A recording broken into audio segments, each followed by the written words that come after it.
महायुतीच्या राष्ट्रवादी काँग्रेस अजित पवार गटाच्या उमेदवार अर्चना पाटील यांचे नाव उस्मानाबाद लोकसभा मतदारसंघासाठी जाहीर होताच महायुतीच्या कार्यकर्त्यांकडून धाराशिव शहरातील शिवाजी पुतळ्यासमोर जल्लोष करण्यात आला। यावेळी अजित पवार राष्ट्रवादी गटातील कार्यकर्ते, भाजप आणि शिंदे गट यांचा मोठ्या प्रमाणात सहभाग होता। यावेळी अर्चना पाटील यांच्या समर्थनात मोठ्या प्रमाणात घोषणा देण्यात आल्या। कार्यकर्त्यांनी एकमेकांना मिठाई भरवत त्यांचा आनंद व्यक्त केला।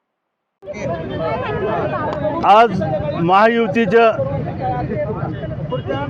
तिघांचा मिळून राष्ट्रवादीला ही जागा सुटलेली आहे आणि लोकसभेचे एक तरुण तडफदार उमेदवार महिलामधून अजितदादांनी दिलेला आहे अर्चनाताई पाटील।